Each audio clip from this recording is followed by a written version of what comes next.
நடைபெற்று வரும் ஸ்ரீ லட்சுமி ஹயக்ரீவ பெருமாள் திருக்கோவில் பிரம்மோற்சவ விழாவின் முக்கிய நிகழ்வான கருட சேவை நேற்று வெகு விமர்சையாக நடைபெற்றது. ஆகஸ்ட் 17ஆம் தேதி தொடங்கியுள்ள பிரம்மோற்சவ விழாவை ஒட்டி தினந்தோறும் சிறப்பு ஹோமங்கள், திருமஞ்சனம், அலங்காரம் மற்றும் பல்வேறு வாகனங்களில் பெருமாள் வீதி உலா நடைபெற்று வருகிறது. அதன் தொடர்ச்சியாக நேற்று ஸ்ரீ சுக்த ஹோமம், திருமஞ்சனம் சிறப்பாக நடைபெற்றது. இதனைத் தொடர்ந்து அருள்மிகு ஸ்ரீ லட்சுமி ஹயக்ரீவர் மற்றும் ஸ்ரீ மாலோல நரசிம்மர் இருவரும் இரட்டை தங்க கருட சேவையில் சிறப்பு அலங்காரத்தில் எழுந்தருளி பக்தர்களுக்கு காட்சியளித்தார்கள். அதனைத் தொடர்ந்து மங்கள வாத்தியங்கள் முழங்க, வேத மந்திரங்கள் மற்றும் பஜனை பாடல்கள் முழக்கங்களுடன் வீதி உலா நடைபெற்றது. கருட சேவையை தொடர்ந்து இன்று காலை ஆகஸ்ட் 22ஆம் தேதி ஸ்ரீ ராம காயத்ரி ஹோமம் மற்றும் திருமஞ்சனம் நடைபெறுகிறது. இதனையடுத்து இரவு ஹனுமந்த வாகனத்தில் ஸ்ரீ பெருமாள் வீதி உலா நடைபெறுகிறது.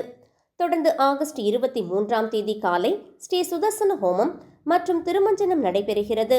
இரவு யானை வாகனத்தில் ஸ்ரீ பெருமாள் வீதி உலா நடைபெறுகிறது. ஆகஸ்ட் 24ஆம் தேதி காலை ஸ்ரீ புருஷ சுக்த ஹோமம் மற்றும் திருமஞ்சனம் நடைபெறுகிறது.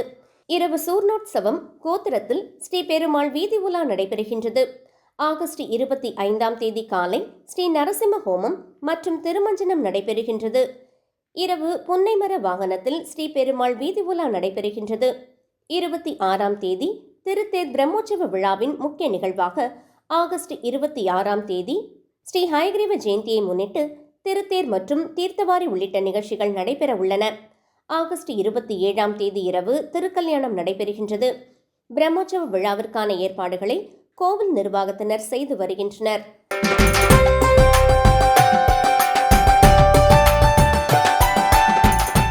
கடலூர் மாவட்டம் புவனகிரி அருகே திருவள்ளுவர் நகர் மெயின் ரோட்டில் அமைந்துள்ள ஸ்ரீ ஆனந்தாயி அம்மன் ஆலயத்தில் 40ஆம் ஆண்டு பிரம்மோற்சவ விழா விமர்சையாக நடைபெற்றது. கடந்த புதன்கிழமை ஆலயத்தில் காப்பு கட்டி கணபதி ஹோமத்துடன் தொடங்கிய விழாவில் நாள்தோறும் அம்மனுக்கு பல்வேறு விதமான அலங்காரங்கள், அபிஷேகங்கள், வழிபாடுகள் தொடர்ந்து நடைபெற்று வந்தது. விழாவின் தொடர்ச்சியாக காப்பு கட்டிய பக்தர்கள் ஸ்வேதா நதிக்கரையில் ஜலம் திரட்டி சக்தி கரகம், பல்வகையான செடல்கள், பறக்கும் காவடி, சிவன் காளி வேடம் அணிந்து பக்தர்கள் நடனமாடி புவனகிரி கடைவீதி உள்ளிட்ட பல்வேறு வீதிகளில் ஊர்வலமாக வந்து ஆலயத்தை வந்தடைந்தனர்.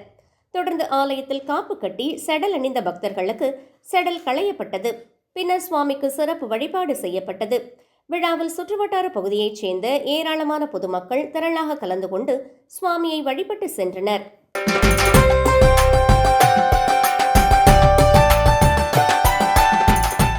திண்டுக்கல் மாவட்டம் பழனி ரயில்வே காலனி பகுதியில் பிரசித்தி பெற்ற அருள்மிகு முத்துமாரியம்மன் திருக்கோவில் அமைந்துள்ளது.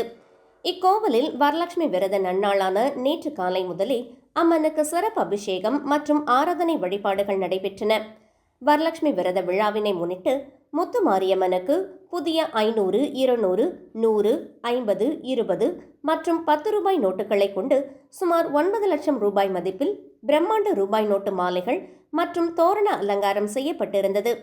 அம்மன் சன்னதி மற்றும் கருவறை முழுவதும் வண்ணமயமான ரூபாய் நோட்டுகளால் அலங்கரிக்கப்பட்டு சிறப்பு அலங்காரத்தில் முத்துமாரியம்மன் பக்தர்களுக்கு காட்சியளித்தார். தொடர்ந்து அம்மனுக்கு பல வகை நெய்வேத்தியங்கள் படைக்கப்பட்டு சிறப்பு மகா தீபாராதனை நடைபெற்றது. இந்த தனித்துவமான ரூபாய் நோட்டு அலங்காரத்தை காணவும், வரலட்சுமி விரத நாளில் அம்மனின் அருள் பெறவும் பழனி மற்றும் சுற்றுவட்டார பகுதிகளைச் சேர்ந்த ஏராளமான பெண் பக்தர்கள் மற்றும் பொதுமக்கள் சுவாமி தரிசனம் செய்தனர்.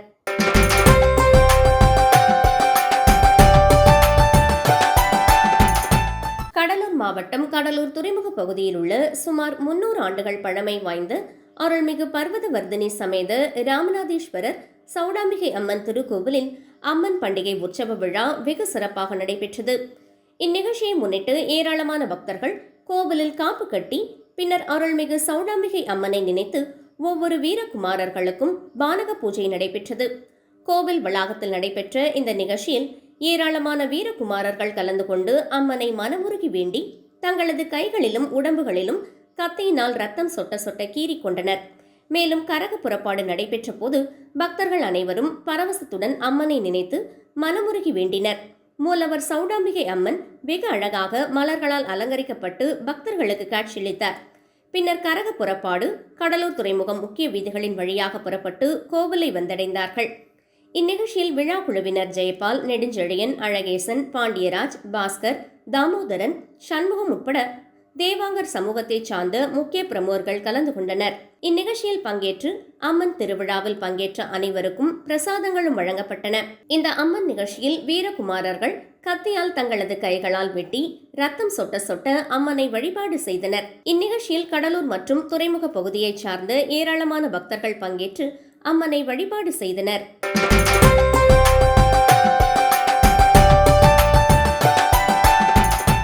மதுரையில் அருள்பாலித்து வரும் ஸ்ரீ மதனகோபால சுவாமி திருக்கோவிலின் சம்ரோக்ஷண மற்றும் ஆகம விதிமுறைகளின்படி ஆண்டுதோறும் நடைபெறும் வருஷாபிஷேக விழா இந்த ஆண்டு பக்தர்களின் ஆன்மீக பங்களிப்புடனும் சிறப்பான வைபவங்களுடனும் வெகு விமர்சையாக நடைபெற்றது. திருக்கோவிலில் எழுந்தருளி இருக்கும் ஸ்ரீ மதனகோபால சுவாமி, ஸ்ரீ ருக்மணி மற்றும் ஸ்ரீ சத்யபாமா தாயார்களுக்கு சிறப்பு திருமஞ்சனம், அலங்காரம், ஆராதனைகள் மற்றும் வேதமந்திர பாராயணங்கள் நடைபெற்றன.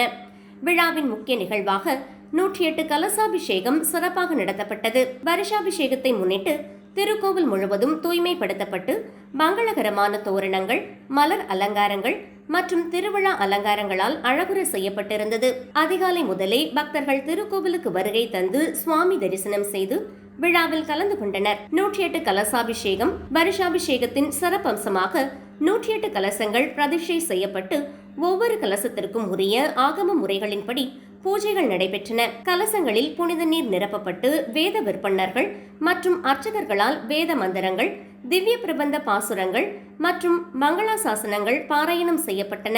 108 கலசங்களும் பூஜிக்கப்பட்ட பின்னர் அவற்றில் ஆவாகனம் செய்யப்பட்ட புனித தீர்த்தம் ஸ்ரீ மதனகோபால சுவாமிகளுக்கும் தாயார்களுக்கும் திருவாராதனையுடன் சமர்ப்பிக்கப்பட்டு 108 கலசாபிஷேகம் மிக சிறப்பாக நடைபெற்றது. கலசாபிஷேகத்தின் போது கோவில் முழுவதும் வேத கோஷமும் திவ்ய பிரபந்த பாராயணமும் கோவிந்தா கோவிந்தா என்ற பக்தர்களின் கோஷமும் முழங்கியது. அந்த நேரத்தில் திருக்கோவில் வளாகமே பக்தி மற்றும் ஆன்மீக உணர்வால் நிறைந்திருந்தது. 108 என்ற எண்ணிக்கை வைணவ சம்பிரதாயத்தில் சிறப்புமிக்கதாக கருதப்படுகிறது. பகவானின் திருநாம ஸ்மரணம், ஆராதனை மற்றும் திருமஞ்சன வழிபாடுகளில் 108 என்ற எண்ணிக்கை பல்வேறு வகைகளில் பயன்படுத்தப்படுகிறது. எனவே 108 கலசங்களால் நடத்தப்பட்ட இந்த அபிஷேகம் பக்தர்களுக்கு ஆன்மீக நிறைவை அளிக்கும் வகையில் அமைந்தது. கலசாபிஷேகத்தை தொடர்ந்து ஸ்ரீ மதனகோபால சுவாமிக்கும் ஸ்ரீ ருக்மணி மற்றும் ஸ்ரீ சத்யபாமா தாயார்களுக்கும் சிறப்பு திருமஞ்சனம் நடைபெற்றது.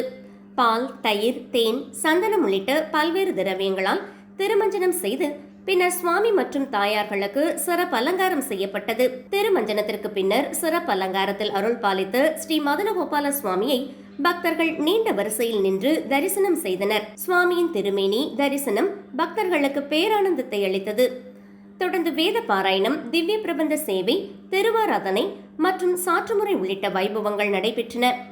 அர்ச்சகர்கள் ஆகம விதிமுறைகளை முறையாக பின்பற்றி அனைத்து பூஜைகளையும் நடத்தினர்.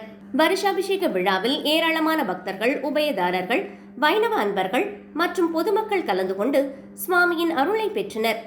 விழாவை முன்னிட்டு பல்வேறு பகுதிகளிலிருந்து பக்தர்கள் திருக்கோவிலுக்கு வருகை தந்தனர்.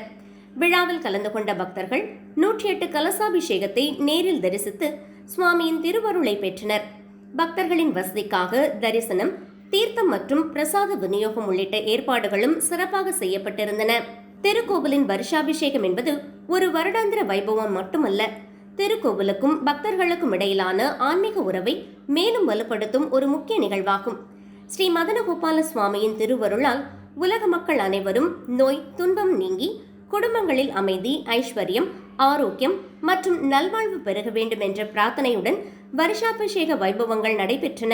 திருக்கோவிலின் பாரம்பரியம், ஆகம முறைகள் மற்றும் வைணவ சம்பிரதாயங்கள் தொடர்ந்து பாதுகாக்கப்பட்டு அடுத்த தலைமுறையினருக்கும் எடுத்து செல்லப்பட வேண்டும் என்ற நோக்கங்களுடனும் இந்த விழா சிறப்பாக நடத்தப்பட்டது. விழாவின் இறுதியில் சுவாமிக்கு மகா தீபாராதனை நடைபெற்றது. தீபாராதனையை பக்தர்கள் பக்தி பரவசத்துடன் தரிசித்து சுவாமியின் திருவருளை பெற்றனர். தொடர்ந்து தீர்த்தம் மற்றும் பிரசாதம் பக்தர்களுக்கு வழங்கப்பட்டது. வருஷாபிஷேக விழா சிறப்பாக நடைபெற உறுதுணையாக இருந்து திருக்கோவில் நிர்வாகத்தினர், அர்ச்சகர்கள், வேத விற்பன்னர்கள், திவ்ய பிரபந்த கோஷ்டியினர், உபயதாரர்கள், பணியாளர்கள், தன்னார்வலர்கள் மற்றும் பக்தர்கள் அனைவருக்கும் திருக்கோவில் சார்பில் மனமார்ந்த நன்றிகள் தெரிவிக்கப்பட்டன.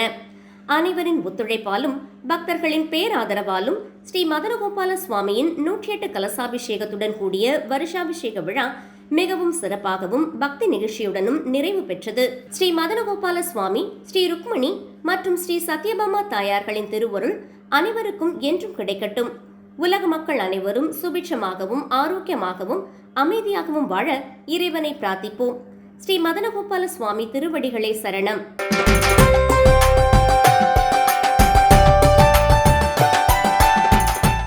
நாமக்கல் மாவட்டம் சேந்தமங்கலத்தில் பிரசித்தி பெற்ற லட்சுமி நாராயண பெருமாள் கோவில் உள்ளது.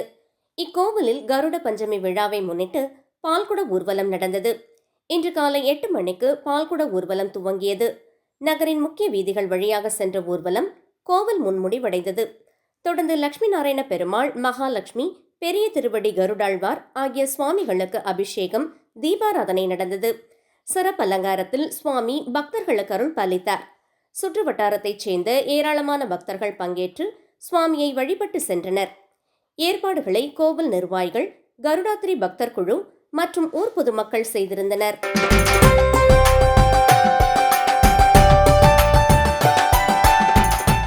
நாமக்கல் அருகே உள்ள ராசம்பாளையம் கிராமம் அறியாத ஊற்று செம்மலையில் உள்ள ஸ்ரீ சனீஸ்வரன் சிறப்பு வழிபாட்டு ஸ்தலத்தில் ஆவணி மாத முதல் சனிக்கிழமையை முன்னிட்டு இன்று காலை சனீஸ்வரனுக்கு தைலக்காப்பு, பஞ்சாமிர்தம், தேன், பால், தயிர், திருமஞ்சனம், மஞ்சள், சந்தனம், விபூதி கொண்டு அபிஷேகமும் பின்னர் சிறப்பு அலங்காரம் செய்யப்பட்டு சனி பகவானுக்கு 108 நாமாவளி, வண்ண நறுமலர்கள் கொண்டு அர்ச்சனையும் பின்னர் மகாதீபம் காண்பிக்கப்பட்டன.